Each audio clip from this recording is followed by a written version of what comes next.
My name is Sienna Carter. I'm 31 years old, and last week, my company crossed $10 million in annual revenue.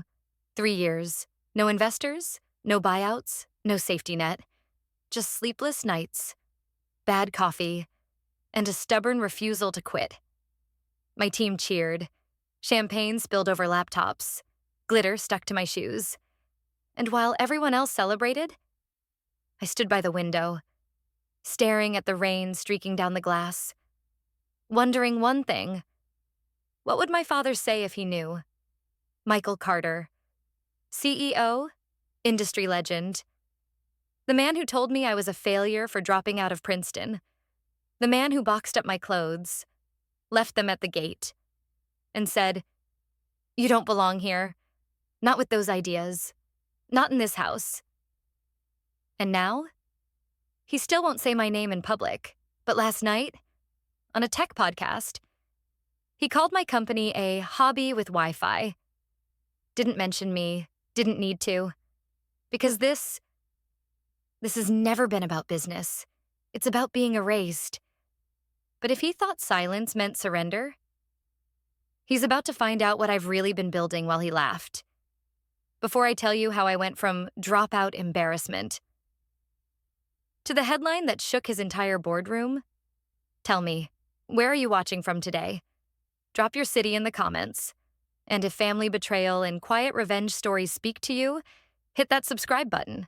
Because trust me, this isn't just a business story. It's a reckoning. Applause bounced off the sleek concrete walls of our office. Champagne bottles hissed open, sticky bubbles frothed over laptops, and someone tossed glitter into the air like we were at a New Year's rave. Amara was already filming for our socials, her phone tilted just right to capture the Lumeo logo glowing in the backdrop like a small sun. It was everything a startup was supposed to feel. Electric, young, immortal. But I just stood there. 10 million, Sienna. Eli grinned as he pulled me into a side hug, his curls damp with confetti. 3 years, no investors, no scandal, just clean product and brood obsession. We did it. I nodded, offering the shell of a smile. My eyes kept drifting to the floor-to-ceiling windows. The glass was streaked with rain, like Chicago was trying to cry on our behalf. I wasn't thinking about Lumeo. Not really. Not the server crashes we'd survived. Not the sleepless nights or the milestones we'd bulldozed. I was thinking about my father, Michael Carter, and the way his jaw clenched when I told him I wasn't going to Princeton. He once told me, "No one respects a dropout with Wi-Fi." Funny how Wi-Fi builds empires now. I walked to the far corner, away from the noise.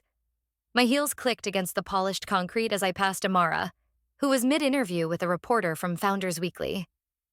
"She's the reason this whole company even breathes," she was saying, voice lifted. And she did it while being underestimated by every industry guy over 40. I tuned it out. Not because I wasn't proud, but because I couldn't let myself feel proud. Not yet. "Sienna?" Eli appeared beside me, his phone open. "You should see this. Michael Carter was on the Tech Drop podcast." I didn't react, just stared at the skyline, blurred and twitching from the rain. He said, and I quote, "Lumeo is a flashy trend with zero legacy. It's a hobby, not a business." I closed my eyes. He didn't name you, but he didn't have to. Of course not. He never named me, not in press, not in conversation. To him, I was the wound he refused to acknowledge had bled. Eli sighed. "Want me to call him out online?" I shook my head slowly. Not yet. Not until I chose the battlefield. The moment passed. I turned to face Eli fully. "How's the Beacons contract?" "Signed." His voice brightened. 2.5 million first disbursement. They're onboarding next month. "Good," I said. "Send Amara the details. Let's push the press release after the weekend." He hesitated. "You okay?" "Fine," I lied. After he left, I opened my laptop. Buried in the swamp of investor updates and team Slack threads was one personal message flagged important. It was from Aunt Lillian. "We're having a memorial for your mom. Sunday, 3 p.m. at the house. Your dad will speak. Please come. It's time. Time? Time for what? Absolution? My fingers hovered over the trackpad. I hadn't stepped foot inside that house since he called me an embarrassment to the Carter name. Since he boxed up my clothes while I was at work and left them at the front gate. You don't belong here, Sienna. Not with those ideas. Not in this house. And now he expected me to show up like some obedient ghost, watching from the pews while he rewrote history? I hadn't been in that house since he kicked me out. And now, I have to sit below him while he stands above me? The crystal chandeliers still sparkled like I remembered, but nothing else felt familiar. Not even the people who called me family. I stepped inside the Grand Étoile, Manhattan's shrine to wealth and restraint. Every table was dressed in crisp white linens, each glass so polished it shimmered like a weapon. The maitre d' glanced down at my invitation twice before letting me in, either doubting the authenticity or wondering if I'd forged it just to get close to them again. Eyes trailed after me as I passed. Some curious, most indifferent. One woman, face tight under too much filler, pressed a flute of champagne to her lips and muttered, "Is she catering?" Aunt Rebecca materialized beside me like an emergency exit, her silver scarf clashing with the formal black she wore out of respect for the dead. "Sienna?" she whispered, voice hoarse with something between relief and apology. "You came." I said I would. She reached for my hand, but hesitated. Michael doesn't know. I figured. She squeezed my arm gently. He's under strain. Your mother, she was the bridge, you know. She was the only one who didn't demand I become a copy of him. I wanted to say. Instead, I nodded and let her guide me deeper into the room. The table setup was imperial. Long, glossy surfaces stretching across the marble floor, place cards written in gold cursive, seating arranged like a battlefield. Allies near the center, unknowns near the edges. I was placed somewhere in the purgatory zone, visible but dismissible. He hadn't seen me yet. From across the room, my father stood like a monolith in a custom black suit, one hand resting on the back of an armchair as if it were a scepter. Michael Carter didn't age. He calcified.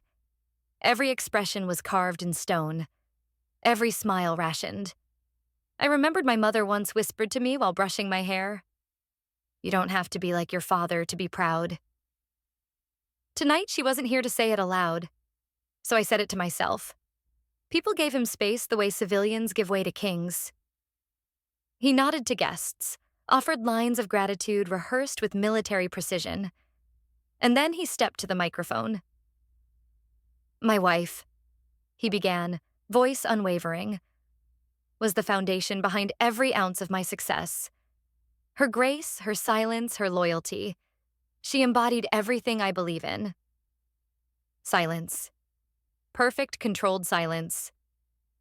He didn't say her name. He didn't say mine either. When the speeches ended and servers began to replace half-eaten amuse-bouches with espresso cups, I slipped toward the back. Eli was already there, waiting near the glass wall that overlooked Central Park's trembling trees. He looked as out of place as I felt, his Lumeo hoodie poorly disguised under a borrowed tux jacket. "He hasn't said anything yet?" he asked. "Oh, he said plenty," I replied. A moment later, someone tapped my shoulder. I turned to face a man in a navy pinstripe suit, his hand extended.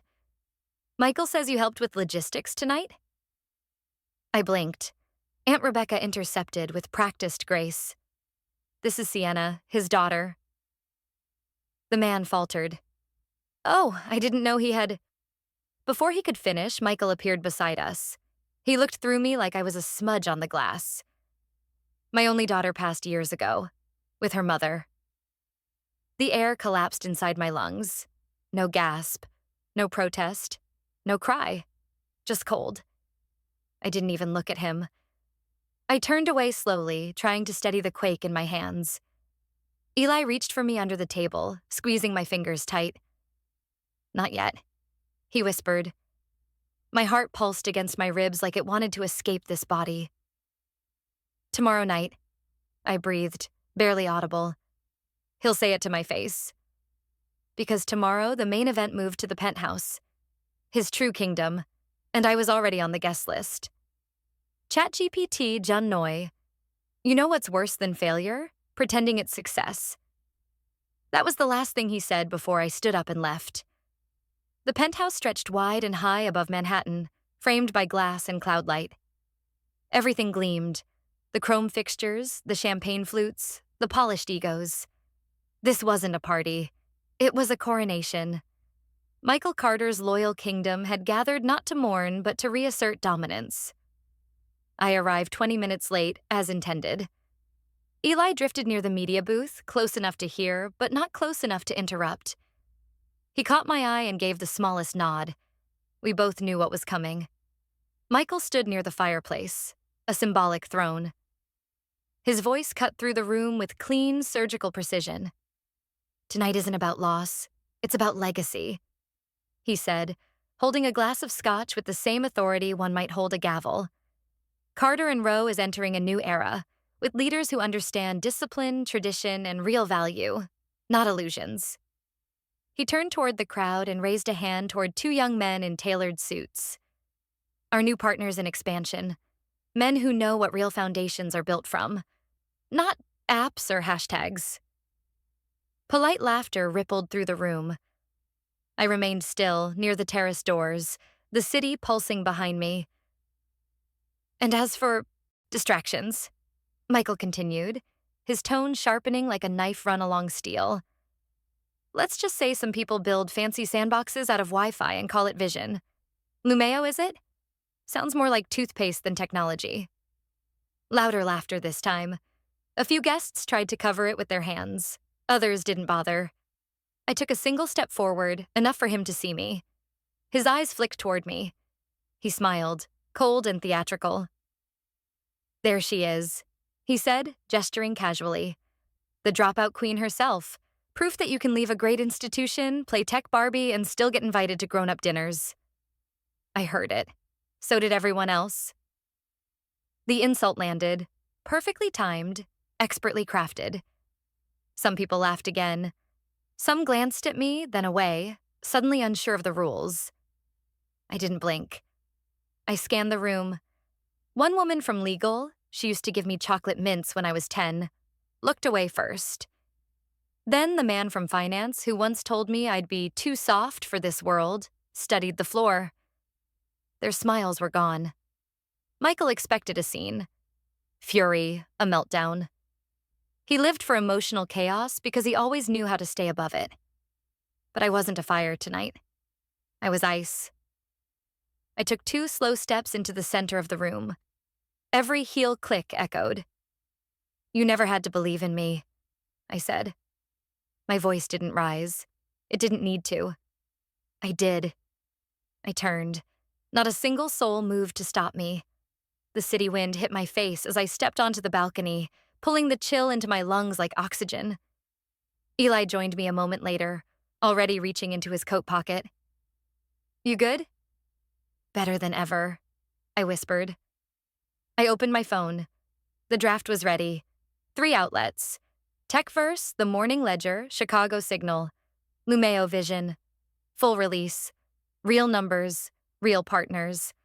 A public-facing campaign designed to undercut every lie he just paraded.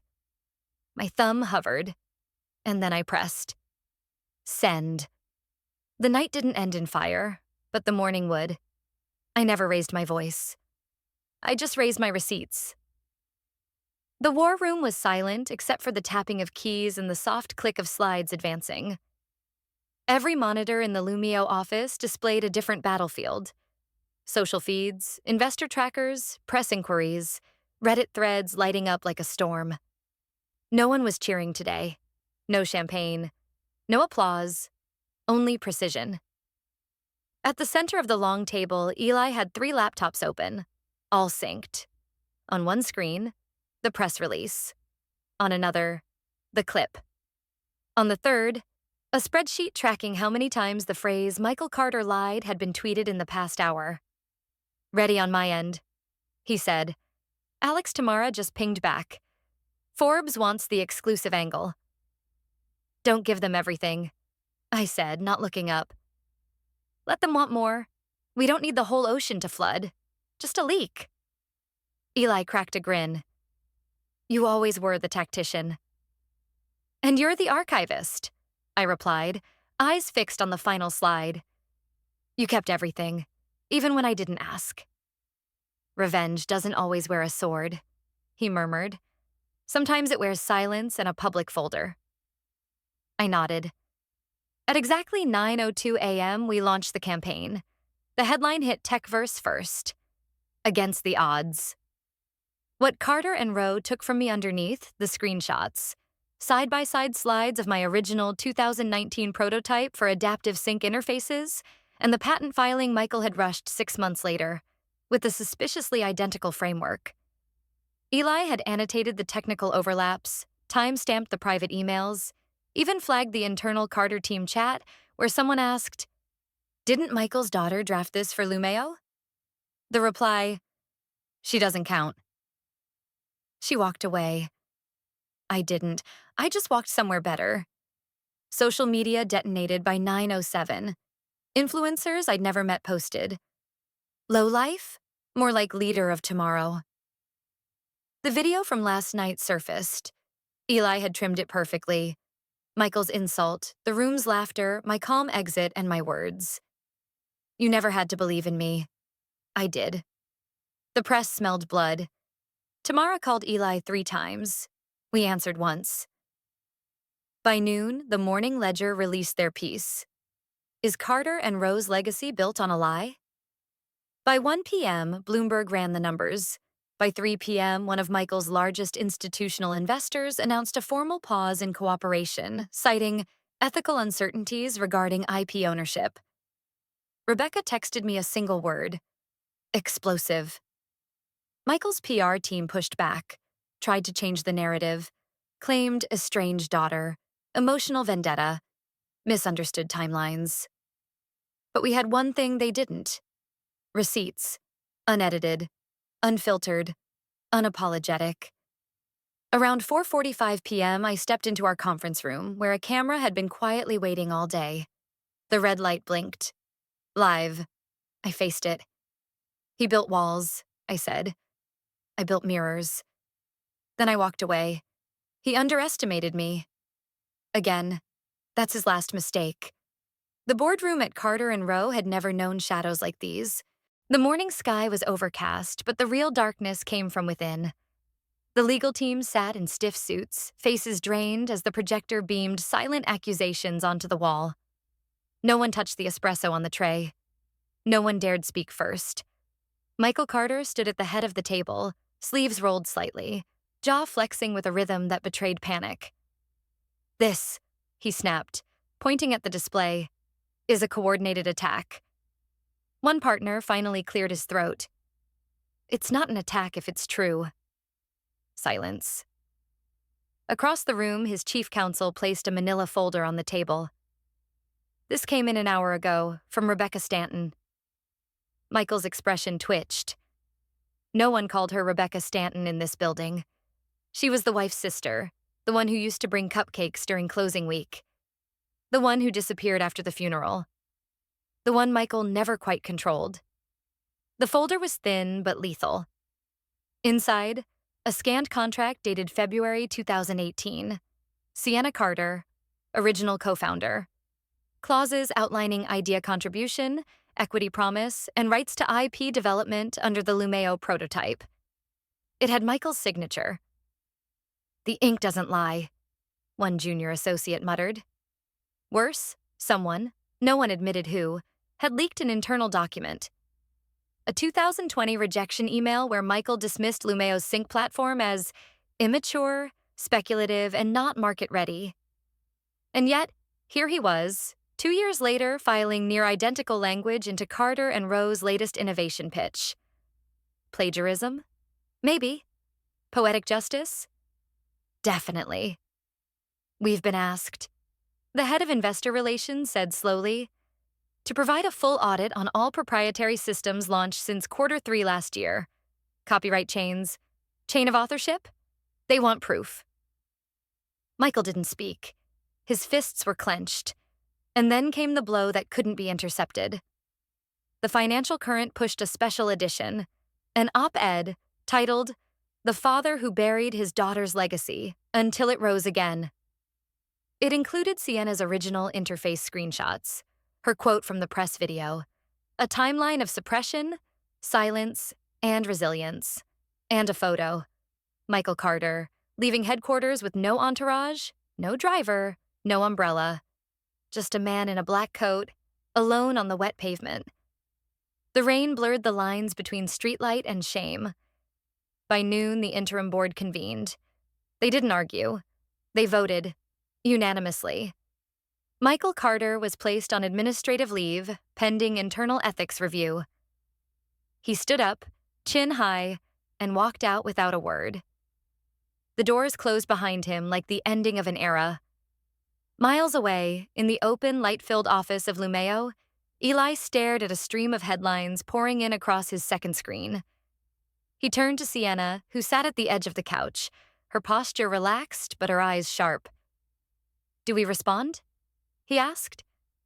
Sienna didn't look up. She simply smiled, softly, with the kind of smile that doesn't need punctuation. "We don't need to," she said. "The silence says it all." I didn't burn his house. I just turned off the lights and walked out. The studio was cooler than I expected. Not in temperature, but in tone. Soft, quiet, almost reverent. The set design was warm. A blush velvet armchair, gold-rimmed mugs no one actually drank from, and the glowing Lumeo logo dimmed to a soft pulse behind me. I adjusted the mic clip to my lapel. Not because it needed fixing, because I needed a second. Across from me sat Mariah Chen, the host of Reclaiming the Narrative. Her presence was calm but pointed, like a polished blade wrapped in silk. "Thank you for being here, Sienna." I nodded. "Thank you for having me." The cameras rolled. We began, not at the scandal, but at the spark. The little girl who built apps in the back of a Chicago library. The startup that lived on instant noodles and 2 a.m. bug fixes. The moment we hit $10 million in revenue. The day I realized silence wasn't surrender. It was strategy.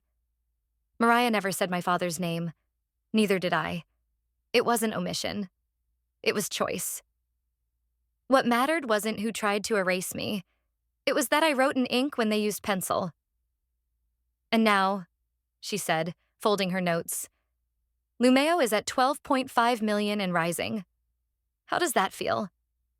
I smiled faintly. I stopped counting in money. I count in peace now. The audience, mostly young, mostly women, breathed out like they'd been holding something inside. I recognized that inhale. I used to live inside it. Mariah leaned forward. "One last question. If you could go back to that night, when you were called a lowlife, humiliated in a room full of power, what would you say now?" I didn't answer right away. I let the moment stretch. And then, "Nothing," I said. That silence bought me everything I have today. It didn't sound sharp. It sounded clean. Mariah exhaled. "And Lumeo's forecast for next quarter?" I laughed. Not out of pride, but from the sheer truth of it. "Let's just say," I said, "we're not done walking away. We're walking forward." The lights dimmed. As the credits rolled, a single line appeared across the bottom of the screen. Lumeo projected to surpass $20 million Q1 2025. Backstage, the assistants moved quietly, still respectful. I handed off the mic, thanked the sound tech, and walked down the hall toward the exit. The corridor was long and lined with soft bulbs, nothing flashy, but they were mine now. And I walked toward them, carrying nothing but light. I didn't watch the headlines pile up after the broadcast. I didn't check the comments. I didn't even read the emails flooding my inbox with phrases like inspirational, unshakable, a new face of resilience. Not because I didn't care, but because I didn't need to anymore. The moment I walked out of that studio, I felt something deeper than pride. Something quieter. I thought it might be closure, maybe even peace. But if I'm honest, it was something closer to freedom. Not the kind that's handed to you in forgiveness or applause, but the kind you earn by standing still while the storm breaks around you and choosing not to flinch. Years ago, when he called me a lowlife, I believed him for a while. I wore that word like a scar under my skin. Built things in silence. Stumbled, rose, stumbled again. Then one day, I stopped waiting for an apology and started building something that could never be taken from me. Credibility with no last name attached. It wasn't revenge I wanted. It was recognition. And not even from him, but from myself. I didn't burn his house. I just turned off the lights and walked out. I see it now. How silence became my sharpest weapon. How patience outlasted pride. How one restrained breath at a dinner party carved a path toward everything I own today. He built his world on control, intimidation, and denial. I built mine on transparency, technology, and time. And time always wins. The irony? I didn't need to humiliate him. The truth did that on its own. His downfall wasn't orchestrated. It was inevitable. Not because he underestimated me, but because he overestimated how long a lie could live under a spotlight. When the receipts spoke, I didn't need to. There's something poetic about watching a man like that fall, not from my hand, but from the weight of the things he thought no one would ever see. And yes, I walked away. But not empty. I carried clarity, proof, and a voice sharpened by silence. He still speaks in boardrooms, smaller ones now with fewer chairs. But I speak in futures, in teams, in values. And every investor who once doubted now knows exactly who Lumeo belongs to. Me. Sienna didn't win because she shouted louder. She won because she stood longer, anchored by truth while others unraveled in denial. What was once a wound became a window, and through it, the world saw the quiet brilliance of a woman who refused to bow to family, to doubt, or to inherited narratives. Justice, it turns out, doesn't always wear a robe. Sometimes it arrives dressed as a founder who walks away from legacy and builds her own. Let this be the reminder. When power silences the innocent, it may take years, but the reckoning will come. No wall of lies can stand forever against the tide of truth. So, if you've ever been called a failure, if you've ever had someone laugh at your dreams, minimize your work, or pretend you didn't exist just because you chose a different path, this story is for you. Because here's what I've learned after 3 years of building something from nothing. After being erased from family conversations, after standing at the edge of every room, waiting for someone to acknowledge me. You don't need their permission to succeed.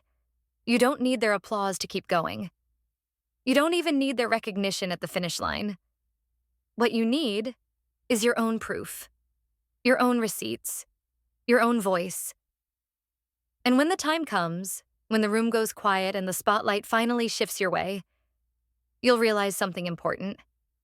The story they told about you was never the full story. It never will be.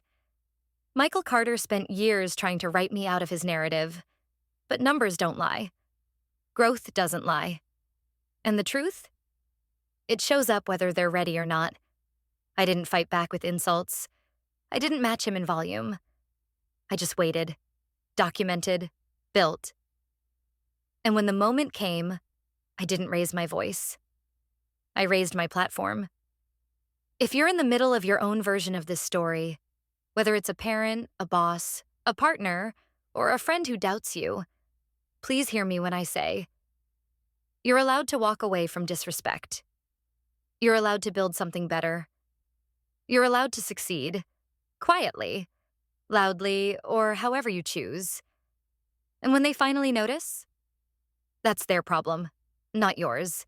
Thank you for spending time with me today, for listening to a story that's still unfolding, and for being part of a community where truth matters more than image, and where resilience speaks louder than legacy. If this story resonated with you, if it made you think about your own journey, your own boundaries, or your own quiet victories, please take a second to hit that like button, subscribe for more stories like this, and most importantly, share your story in the comments. Tell me, who underestimated you? What boundary are you setting? What dream are you building without anyone's permission? Because your story deserves to be heard too. And remember, you don't have to burn bridges. Sometimes you just outgrow them. I'll see you in the next video. Stay strong, stay focused, and keep building.